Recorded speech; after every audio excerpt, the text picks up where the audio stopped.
किसी का क्वेश्चन आया है, कॉन्शियस माइंड, सबकॉन्शियस माइंड और अनकॉन्शियस माइंड में क्या डिफरेंस होता है। तो अगर आपका भी ये क्वेश्चन है और आप ये जानना चाहते हैं तो वीडियो के एंड तक जुड़े रहिए। Hello everyone, welcome to this channel. Conscious, subconscious और अनकॉन्शियस माइंड में सबसे पहले हम बात करेंगे कॉन्शियस माइंड के बारे में।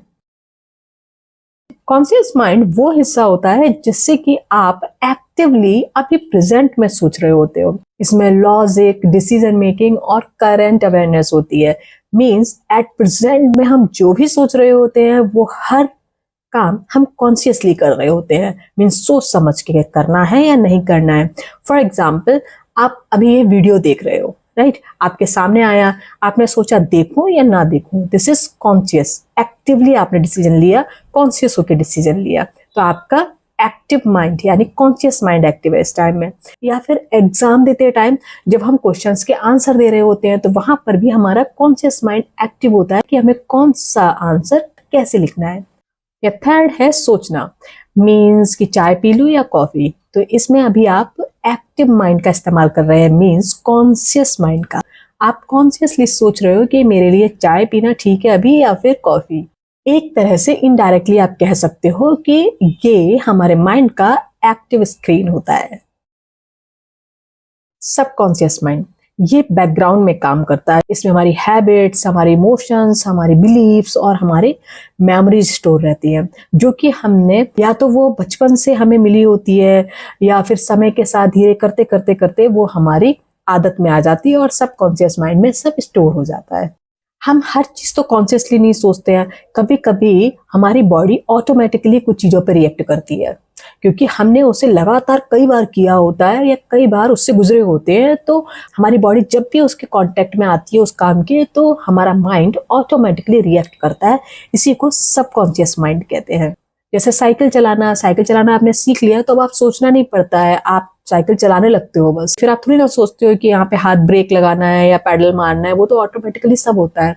ऐसे ही कार में होता है। कार में शुरू में हमें एक्सीलेटर दबाना है, ब्रेक लगानी है, क्लच दबाना है या स्टीयरिंग घुमानी है, बहुत ही कॉन्शियसली हर काम करना होता है। लेकिन जब हम लगातार बहुत प्रैक्टिस करते रहते हैं, कार चलाते रहते हैं, तो हमारी आदत में हो जाता है और हमें पता ही नहीं चलता है घंटों भर कार चला के हम कब घर पहुंच जाते हैं। क्योंकि तब हमारा सबकॉन्शियस माइंड ऑटोमेटिकली जो स्टोर्ड मेमोरी है, जो प्रैक्टिस है, जो हैबिट है, उसको बाहर निकालती है और हमारी बॉडी से ऑटोमेटिकली करवाती है। सॉन्ग अचानक से याद आ जाना, उसके लिए आप कुछ सोच नहीं रहे हो, वो आपके सबकॉन्शियस माइंड में पहले से पड़ा हुआ है। आपको बहुत पहले का याद है, आप अचानक से गुनगुनाने लगे। बचपन की कोई ऐसी बात जो आपकी मेमोरी में स्टोर हो गई है और अब अचानक कुछ ऐसा सामने आता है तो ऑटोमेटिकली आपका बिहेवियर उस बात के दोबारा होने से अफेक्ट हो जाता है। आप रोज सुबह उठते हो, मेडिटेशन करते हो, योगा करते हो, एक्सरसाइज करते हो, जिम जाते हो, तो ये आपकी एक प्रैक्टिस में बन जाता है और आप डेली इसे फॉलो करने लगते हो। ये आपका सबकॉन्शियस माइंड आपकी बॉडी से डेली कराने लगता है। इनडायरेक्ट वे में आप सबकॉन्शियस माइंड को ऑटो पायलट सिस्टम भी कह सकते हो।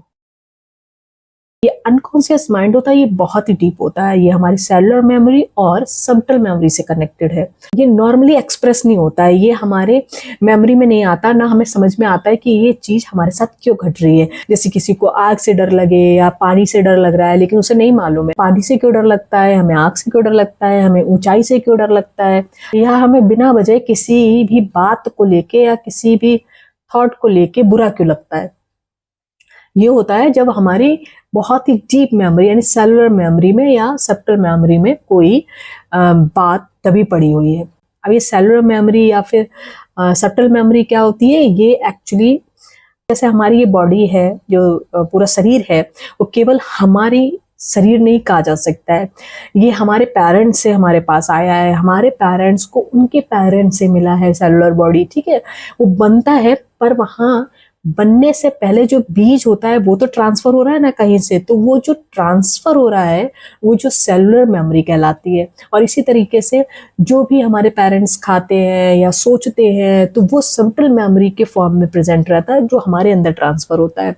और या फिर बचपन में हमारे संस्कारों में भी कुछ ऐसी मेमोरीज आ जाती हैं जो हमें खुद ही नहीं पता होती है कि ऐसा क्यों हो रहा है। तो इस तरह से सेलुलर और सबटल मेमोरी होती है जो बहुत डीप होती है। वो चीज हमारे सामने कभी नहीं हुई लेकिन फिर भी हमें वो अफेक्ट करती है। हमें नहीं मालूम है वो कैसे हो रहा है, उसका रीजन ही नहीं पता है, क्योंकि वो डीप अंदर दबी हुई है। उसे अनकॉन्शियस माइंड कहते हैं। मतलब इसको ऐसे समझ लीजिए कि किसी चीज का रीजन नहीं पता है लेकिन फिर भी डर लग रहा है। सपने में अनजाने से इमोशंस जो कि कहीं आपके डीप पड़े हुए हैं वो सपनों में आपके आते हैं, आपको खुद ही नहीं पता होता है कि आपने ऐसे सपने क्यों देखे, आपने तो सोचा भी नहीं, पर वो आपके डीप कहीं इनसाइड अनकॉन्शियस माइंड में पड़े होते हैं जो सपने में निकल के बाहर आ जाते हैं। ऐसी चाइल्डहुड ट्रॉमा भी होता है जब बच्चा बहुत ही छोटा होता है, बहुत ही छोटा होता है कि वो उन चीजों को समझ ही नहीं पाता और उस टाइम में ऐसी कोई भी घटना उसके साथ घट जाए वो बाद में जाके उसे अफेक्ट करती है, पर उसे पता ही नहीं होता है क्योंकि वो इतना छोटा होता है कि उसे मालूम ही नहीं होता है कि उसे उस चीज से डर क्यों लग रहा है या फिर उसे परेशानी क्यों हो रही है।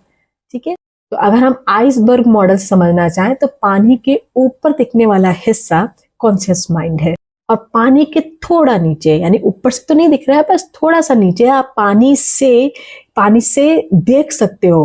मतलब पानी के ऊपर वाला हिस्सा तो एकदम क्लियर है, पर पानी के नीचे जो हल्का हल्का धुंधला सा दिख रहा है वो हो गया आपका सबकॉन्शियस माइंड। लेकिन जो डीप गहराई में है, जो नजर ही नहीं आ रहा है, वो होता है अनकॉन्शियस माइंड।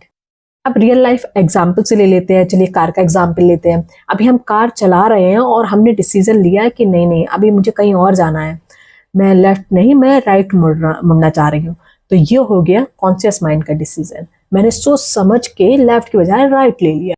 पर गियर चेंज करना और स्टीयरिंग घुमाना ये सब ऑटोमेटिक है, जो कि मैं सोच के नहीं कर रही हूँ, ये मेरे अंदर फीड हो चुका है, सबकॉन्शियस माइंड में। वो ऑटोमेटिकली मेरा हाथ स्टीयरिंग घुमाएगा, ऑटोमेटिकली गियर चेंज करने के लिए मेरा हाथ बढ़ेगा। ये होता है सबकॉन्शियस माइंड का काम। अब मान लीजिए कि मैं लेफ्ट में क्यों नहीं मुड़ी। मैं लेफ्ट में इसलिए नहीं मुड़ी क्योंकि मेरे अंदर एक अचानक से डर आया है कि नहीं कोई एक्सीडेंट ना हो जाए वो जगह को देखकर। तो वो आपको नहीं पता है कि ऐसा क्यों हुआ, लेकिन वहां पर एक हिडन मेमोरी थी जो कभी ना कभी ऐसा कुछ हुआ है जो आपको ध्यान नहीं है। इस वजह से घबरा के आपने राइट में मोड़ दिया। तो ये हो गया हमारा अनकॉन्शियस माइंड की मेमोरी। और इसीलिए तीनों लेवल मिलकर हमारे बिहेवियर को, मीन्स ह्यूमन बिहेवियर को अफेक्ट करते हैं। इसलिए बहुत जरूरी है कि हम केवल अपने कॉन्शियस माइंड पे नहीं, अपने सबकॉन्शियस और अनकॉन्शियस माइंड पर भी लगातार काम करते रहें। ओके, तो अगर कोई क्वेरी है कमेंट सेक्शन में लिख दीजिएगा। ओके, आज के लिए इतना ही, मिलते हैं अगले वीडियो में। Take care, god bless you, see in the next video, bye, नमस्ते, थैंक यू।